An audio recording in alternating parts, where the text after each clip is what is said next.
Assalamualaikum warahmatullahi wabarakatuh. Hai teman-teman, perkenalkan, namaku Sulhi Akbar.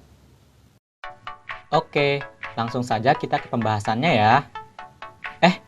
Tunggu deh, ada yang kelupaan. Hahaha, perkenalkan juga rekan-rekanku. Ada Rifki,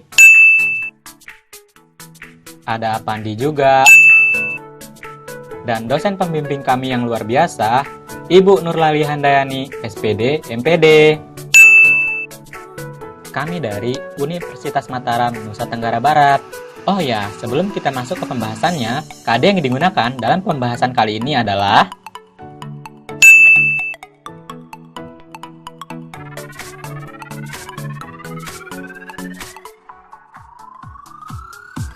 adapun indikatornya adalah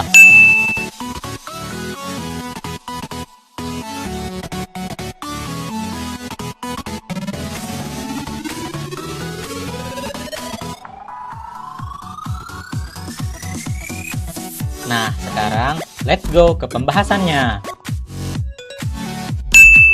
Pengertian kelompok sosial. Kalian tahu nggak sih pengertian dari kelompok sosial? Oke, mari kita bahas.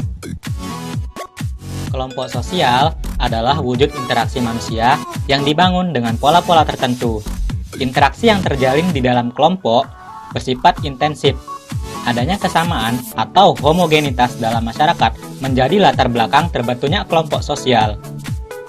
Ada juga loh pendapat yang mengatakan bahwa kelompok sosial adalah kumpulan dari individu-individu yang memiliki pola perilaku tertentu dan berinteraksi saling berhubungan antara satu dengan yang lainnya. Sehingga di antara mereka timbul perasaan bersama serta mempunyai hubungan yang erat. Nah, dari penjelasan sebelumnya, kita dapat simpulkan bahwa kelompok sosial adalah suatu kumpulan individu yang beraktivitas, saling tolong-menolong, berinteraksi satu sama lain, serta memiliki hubungan yang erat secara timbal balik. Dan masing-masing individunya memiliki kesadaran bersama antara anggotanya. Syarat terbentuknya kelompok sosial. Ada yang tahu nggak syarat terbentuknya kelompok sosial? Yuk kita bahas. 1. Setiap anggota kelompok harus mempunyai kesadaran bila dirinya ialah bagian dari sebuah kelompok yang bersangkutan. 2. Adanya sebuah kesamaan faktor yang dipunyai setiap anggota kelompok yang bersangkutan, sehingga membuat hubungan satu sama lainnya semakin bertambah erat. 3. Adanya sebuah struktur kaidah serta pola perilaku-perilaku tertentu. 4.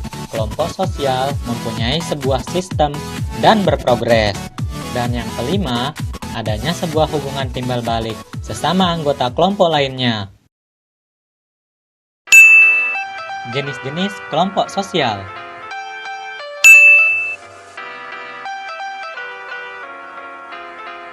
Kelompok primer merupakan sebuah kelompok yang di dalamnya terjadi interaksi sosial. Anggota-anggotanya saling mengenal secara dekat dan berhubungan erat dalam kehidupan.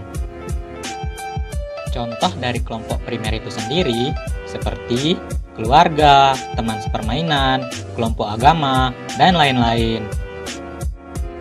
Kelompok sekunder adalah sekelompok individu yang di dalamnya terjadi sebuah interaksi sosial yang secara tidak langsung, secara berjauhan, dan di dalam ikatannya yang kurang erat, sehingga dalam hubungan ini lebih menonjolkan sifat objektif. Contoh dari kelompok sekunder itu sendiri seperti partai politik, himpunan serikat kerja, dan lain sebagainya. Kelompok formal adalah kelompok yang di dalamnya terdapat sebuah peraturan seperti anggaran dasar dan anggaran rumah tangga yang biasanya disebut dengan AD atau ART. Kelompok ini memiliki peran pembagian kerja yang jelas dan terstruktur. Contoh dari kelompok formal adalah organisasi mahasiswa, organisasi kepemerintahan, perusahaan yang mempunyai AD dan ART, OSIS, dan lain sebagainya. Kelompok informal adalah sebuah kelompok yang terbentuk melalui sebuah proses interaksi yang dilakukan berulang kali, terdapat daya tarik, dan kebutuhan akan individu. Contoh dari kelompok informal adalah kelompok arisan dan persatuan ibu rumah tangga.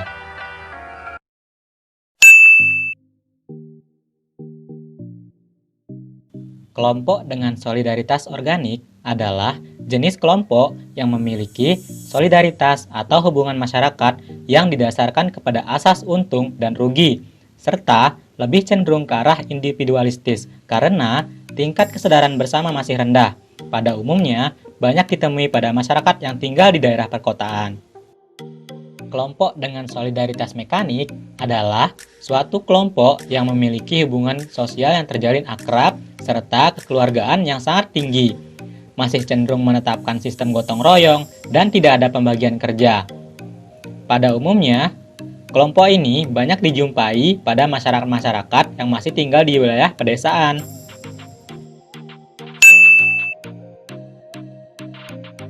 Paguyuban juga dikenal sebagai Gemeinschaft, merupakan sebuah kelompok sosial yang terdapat ikatan erat, intim, dan humoris antar anggotanya.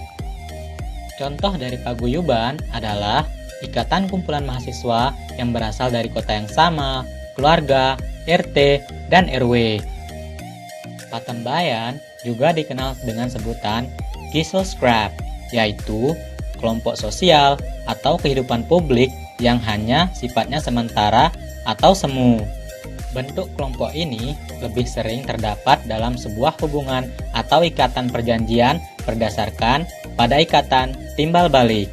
Contoh dari patembayan itu sendiri seperti ikatan antar pedagang, organisasi dalam sebuah industri, maupun pabrik.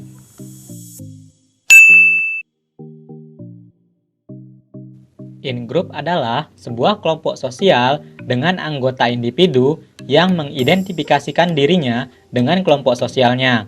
Sifat-sifat dari in-group umumnya dengan berdasarkan adanya faktor rasa simpati dan selalu memiliki sebuah perasaan yang dekat dengan anggota-anggota dalam kelompoknya.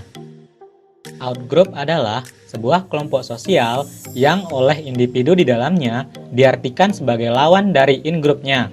Sifat dari out-group pada umumnya selalu ditandai dengan adanya sifat kelainan yang terwujud antagonisme dan antipati, sehingga terdapat sebuah ikatan erat dengan istilah kami, kita, dan mereka. Nah, gimana? Teman-teman sudah tahu kan pengertian, syarat, dan jenis-jenis dari kelompok sosial yang ada di masyarakat? Baiklah, sekian dulu dari kami ya. Assalamualaikum warahmatullahi wabarakatuh. Sampai jumpa.